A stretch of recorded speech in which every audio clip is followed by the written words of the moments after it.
Hello everybody, आज हम लोग स्टार्ट करेंगे जियोमेट्रिक प्रोग्रेशन या जियोमेट्रिक सीक्वेंस। इसको जीपी कहा जाता है इन शॉर्ट। सो एपी हमने समझा था, वहाँ पे each term is formed by adding common difference to the preceding term. मतलब term minus preceding term equal to constant. For GP क्या होता है, a term is to preceding term equal to constant. यहाँ पे ratio of a term to its preceding term provided that is not equal to 0 is constant को normally are से represent किया जाता है। इसे कहा जाता था कॉमन डिफरेंस, इसे कहा जाता है कॉमन रेशियो। ओके, सो जीपी का क्या डिफरेंस है? एपी में डिफरेंस सेम था, यहाँ रेशियो सेम है। So A sequence is in GP या geometric progression or geometric sequence if the ratio of any term to its preceding term bears a constant ratio, constant value that is equal to, that can be specified by a constant symbol like R. It is called common ratio. So GP is in which any term to its preceding term is constant, बस और कुछ नहीं। सो अब इस geometric progression, इसमें हम a1 a2 नहीं लिख के, पिछले बार इसमें जैसे a1 a2 से स्टार्ट किए, फिर जब हमने देखा हर एक टर्म a1 a2 को a के फॉर्मेट में लिख सकते हैं, तो हमने a से ही स्टार्ट किया। सो यहाँ a इस प्रोग्रेशन में क्या होगा, a एक टर्म है। सो दैट मीन्स इसको यहाँ जैसे ये डिफरेंस कांस्टेंट था, इसको इस फॉर्मेट में लिख सकते थे कि next term is previous term plus D. So यहाँ next term is previous term into common ratio. So अगर फर्स्ट टर्म ए है, next term A R, third term इससे इसका भी आर मल्टीप्लाई, फोर्थ टर्म इसका भी आर मल्टीप्लाई, ऐसे चलता रहेगा। ओके, सो हमने एपी में जब कॉमन टर्म कैलकुलेट किया था, तब हमने क्या देखा था? कॉमन टर्म जब कैलकुलेट किया था, तब हमने एक सिमिलरिटी से कैलकुलेट किया था कि first term is a, second term था ए प्लस डी, थर्ड टर्म ए प्लस 2d, ऐसे करके था। सो यहाँ पे हमने क्या सिमिलरिटी देखी थी कि nth टर्म में क्या होगा, ए प्लस, हर एक टर्म में देखो, सेकेंड टर्म में 1 से मल्टीप्लाई, थर्ड टर्म में 2 से मल्टीप्लाई, सो nth टर्म में एक कम, n से एक कम, उससे मल्टीप्लाई। सो यहाँ पे nth टर्म, इसको tn से भी टर्म n भी लिख सकते हैं, an nth टर्म ऐसे भी लिख सकते हैं। सो वो क्या आता है, वो आता है, देखो यहाँ पे एक सिमिलरिटी नोट करो। सिमिलरिटी क्या है, फर्स्ट टर्म इंटू आर के ऊपर जो पावर है वो क्या है, फर्स्ट टर्म में 1 पावर है, सेकेंड टर्म में 1 है, थर्ड टर्म में 2 पावर है, फोर्थ टर्म में 3 पावर है, तो nth टर्म में एक कम, n-1।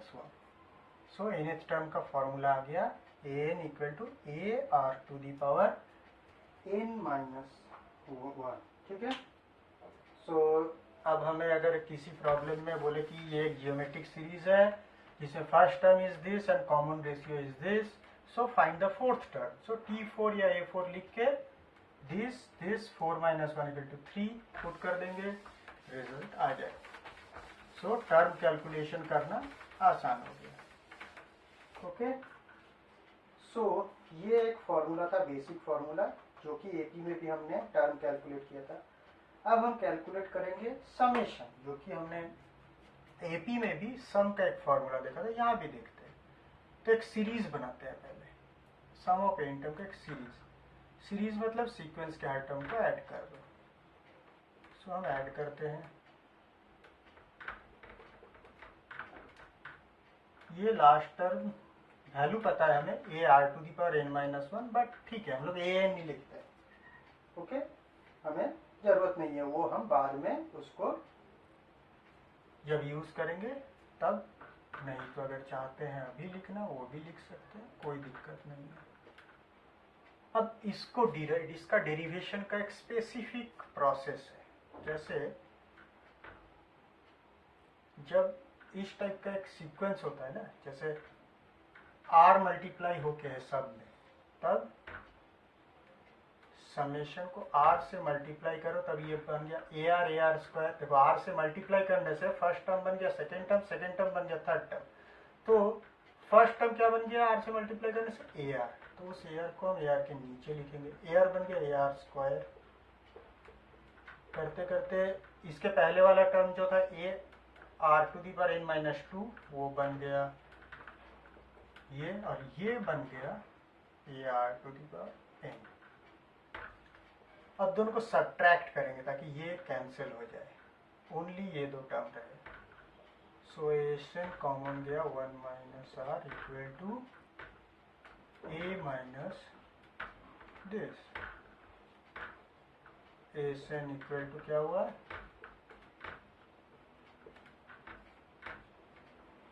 ये टिपिकल एक ट्रिक थी जिसके थ्रू से हमने ये कैलकुलेट किया। This is the formula, okay,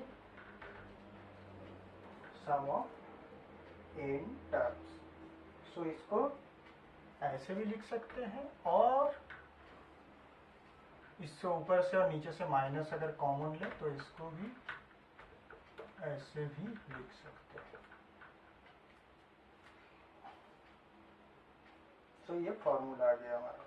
सो हम लोग जियोमेट्रिक सीरीज का कोई भी टर्म हम निकाल सकते हैं एंड उसका एडिशन दोनों ही हम कैलकुलेट कर सकते हैं। अब हम कुछ प्रॉब्लम देख रहे हैं, एक प्रॉब्लम जिससे थोड़ा ठीक से हमें ये समझ में आए। बट एक चीज मैं यहाँ पे समेशन के पर्सपेक्टिव में एक छोटा सा पॉइंट नोट करना चाहूँगा। ये और ये बेसिकली बोथ सेम, रिजल्ट में कोई डिफरेंस नहीं है, बट एक स्टैंडर्ड है जिसके वाइज जब r 1 से छोटा होता है, ओके,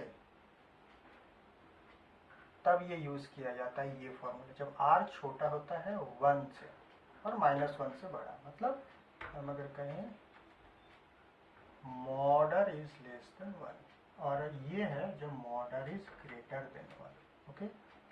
सो ये लेस देन 1 के लिए ये फॉर्मेट यूज होता है, ग्रेटर देन के लिए ये फॉर्मेट। अदरवाइज कोई भी फॉर्मेट यूज करो, result will be same, okay. GM क्या होता है, एएम देखे थे एरिथमेटिक मीन। सो जीएम यहाँ भी जियोमेट्रिक सीरीज के लिए वहाँ भी एक मीन होता है, that is called geometric mean, okay. So geometric mean में क्या होता है, वहाँ सब मैप करो जो हमने सीखा था एपी के लिए, यहाँ जीपी के लिए मैप करो, याद रखने में आसानी होगी। एपी में हमने क्या किया था,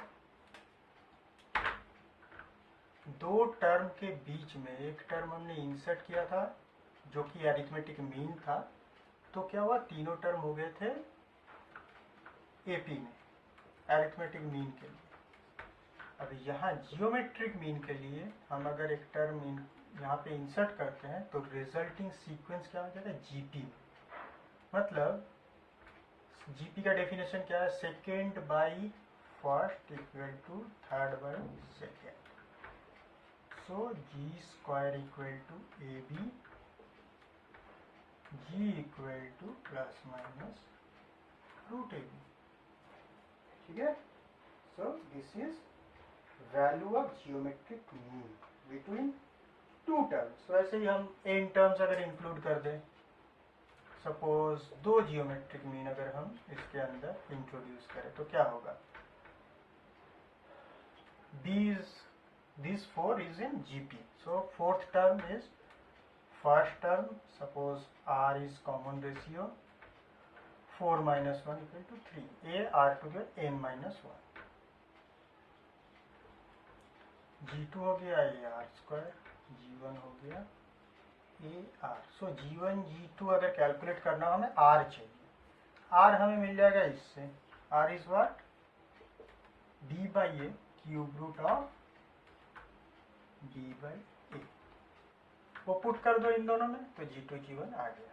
ओके, सो वैसे any number of geometric mean हम इंसर्ट कर सकते हैं। अब रिलेशन क्या है इन दोनों के बीच में हम देखते हैं। एरिथमेटिक मीन और जियोमेट्रिक मीन के बीच में एक रिलेशन है। ओके, सो ए और बी दो नंबर है, इसके बीच में सपोज एरिथमेटिक मीन है ए, तो हमें पता है ए होगा this,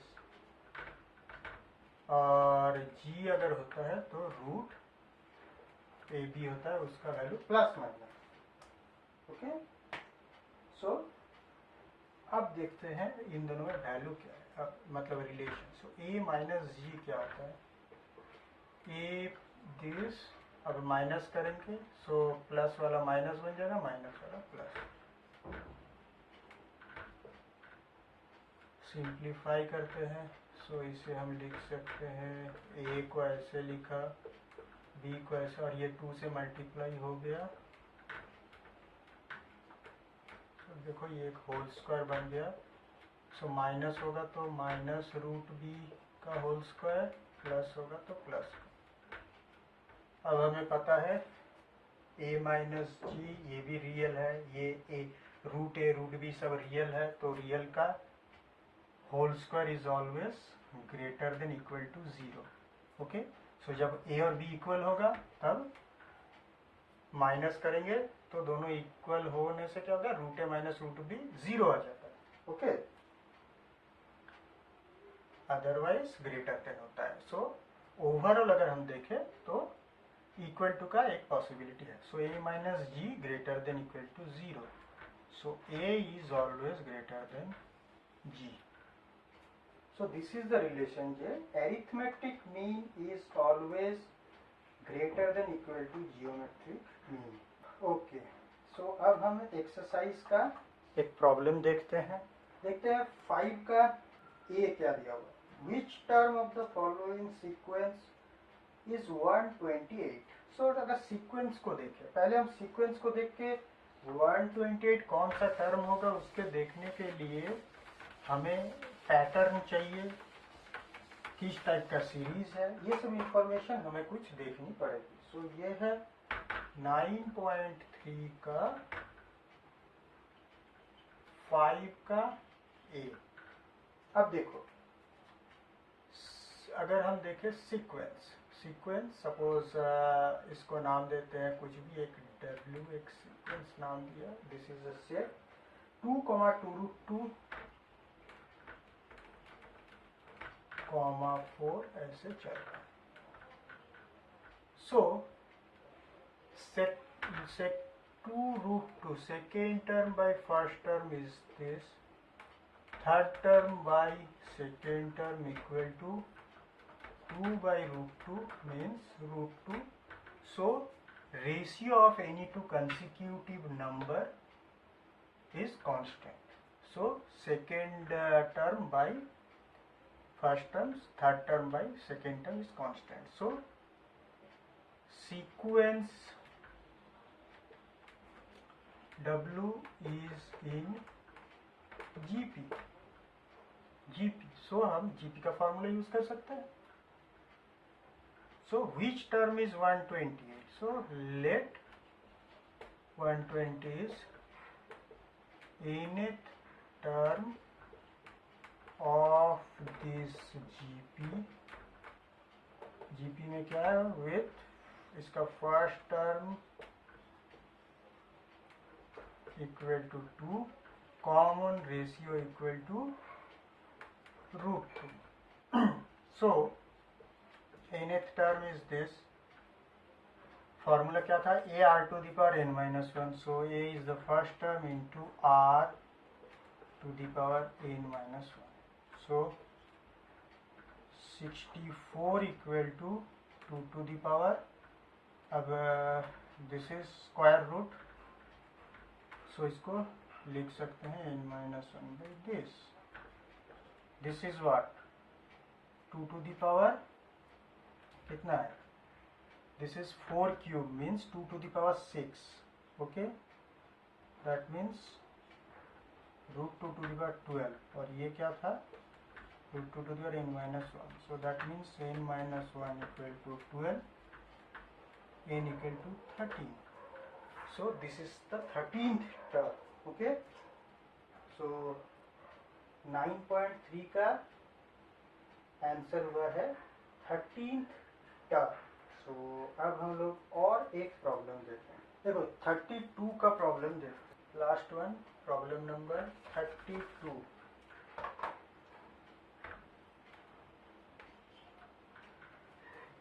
AM and GM of roots of quadratic equation are 8 and 5 respectively, then obtain the quadratic equation. Let the roots be alpha comma beta. Quadratic equation के ये दो रूट है, क्योंकि हमें कहा गया AM is, suppose AM equal to x, AM क्या है 8, that means alpha plus beta by 2. AM of root of that equation is 8, ये बताया गया है. अब GM of the root, suppose ये अगर y हो तो इसका वैल्यू दिया गया है 5, that is plus minus this. So यहाँ से हमें क्या मिलता है, alpha plus beta is 16, squaring both side alpha beta is 25. So quadratic equation का, मुझे पता नहीं आप लोग को याद है कि नहीं, quadratic equation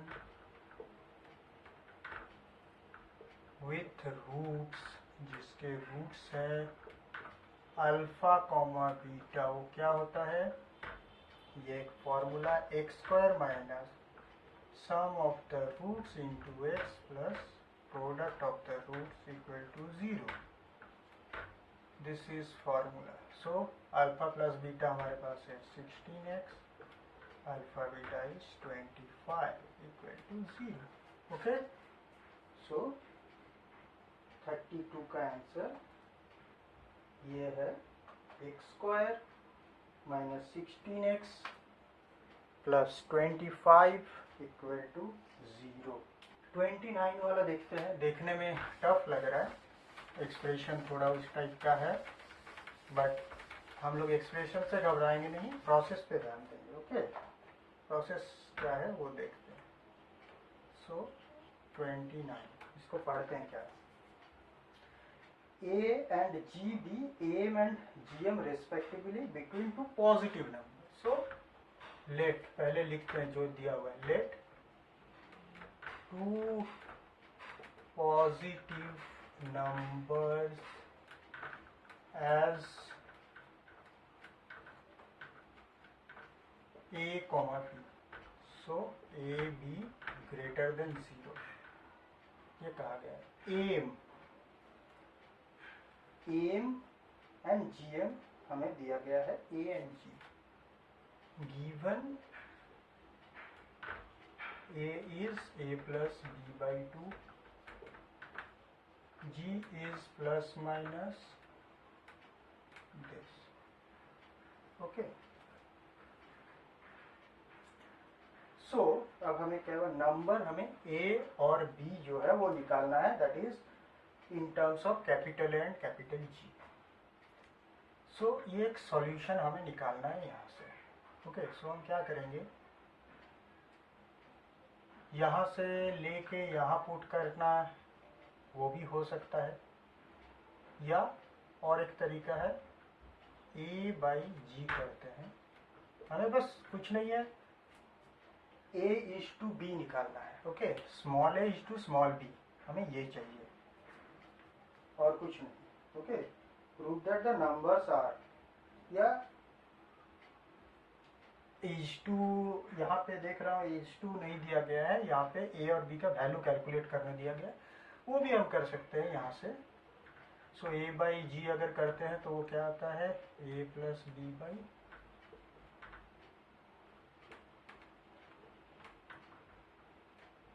सो अब यहाँ से अगर हम लोग कॉम्पोनेंडो डिविडेंडो बोल के एक प्रोसेस होता है वो अगर यूज करें,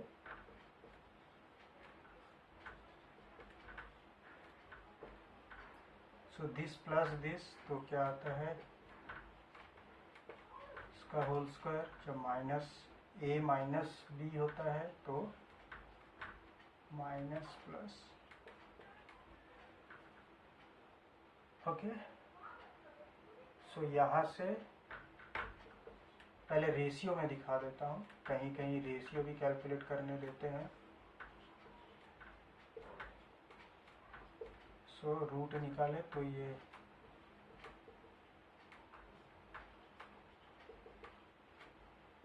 अब फिर से कॉम्पोनेंडो डिविडेंडो करेंगे तो this plus this by this minus this, so this plus this करेंगे तो 2 रूट ए, माइनस करेंगे तो 2 रूट बी, यहाँ आ जाएगा रूट ए प्लस जी ए माइनस जी,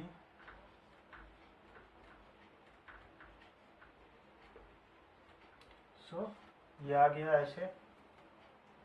अब हमें a बाई बी चाहिए तो root a by root b मिला है, तो a बाई बी कैसे निकलेगा, दोनों का स्क्वायर कर देते हैं। सो ऊपर वाले का स्क्वायर करते हैं तो क्या आता है, स्क्वायर प्लस बी स्क्वायर मतलब 2a प्लस 2ab,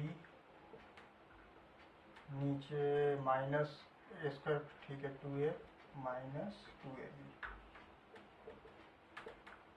सो 2 कैंसिल होके a प्लस दिस